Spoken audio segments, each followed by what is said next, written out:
Most people have no real idea how these tariffs are going to completely upend the auto market. And today's video is about how these tariffs impact you, your car buying ability, and how to navigate this new market and keep money in your pocket.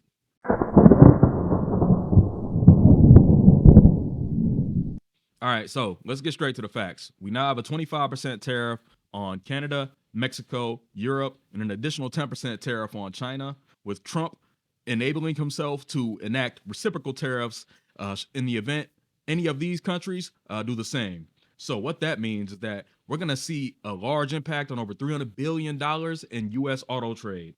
So every automaker depends on US cross supply chains in order to get vehicles completely made. So a vehicle may be, its harness may be made in Mexico and its body may be made here, but it will go back and forth across the border multiple times. So nobody really knows the effect of these 25% tariffs on this multi-transactional trade.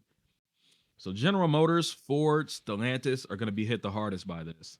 We could see close to $10,000 increases in cars like the Silverado and Sierra, dang near overnight. And this is an industry-wide problem. Over 50% of all auto parts and U.S. car assembly come from Mexico or Canada. So the tariffs aren't just going to hit these foreign-built cars; they're going to decimate our industry.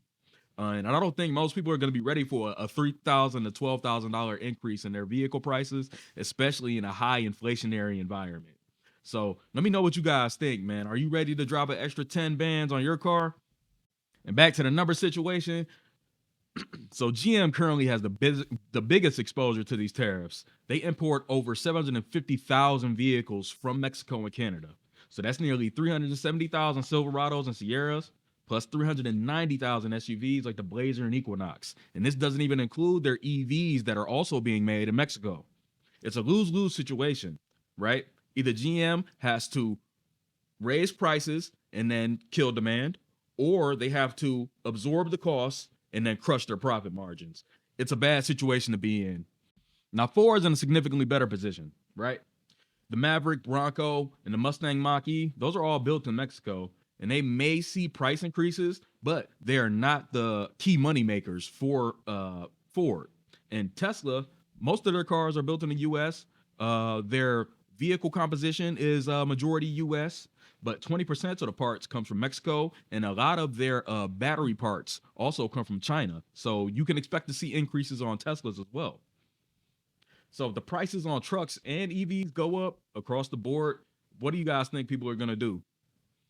We already see people holding on to their vehicles for longer and longer time. The average vehicle age is close to like 12 or 13 years now. And that was one of the primary reasons why Senator Marino actually sought out this legislation for the Transportation Freedom Act. It will enable, cheaper vehicles and safer vehicles to hit our roads.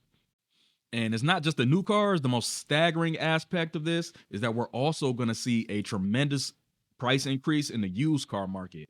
Kelly Blue Book suggests that we may see about 10 to 15%, and people are still going to either have to try and repair their vehicles. We already seen like an immense supply chain slowdown. A lot of people have trouble even getting their parts in or getting things fixed because the mechanics have a huge backlog. So it's going to be very, very interesting to see how this all plays out in the future. And here's how we survive this, right? So GM and other automakers are going to try to adapt as fast as possible by onshoring their production chains. They will enable, cheaper costs, but that takes a long time. It takes money to move things and it takes money to get things set up. So either they're going to need some support doing these capital investments, or a lot of these automakers may not make it through this next recession. But how we can prepare for this, I would personally suggest if you're in the market for a vehicle right now, buy it. If you're in the market for a used vehicle, I would suggest looking in the market like Facebook Marketplace, anywhere where vehicles may be getting sold cheaply, and then looking to repair those vehicles yourself. Personally, I would look into YouTubers like Scotty Kilmer and some of the other more popular mechanics, and just understanding like how to really keep a vehicle running for as long as possible and what things to look out for maintenance wise.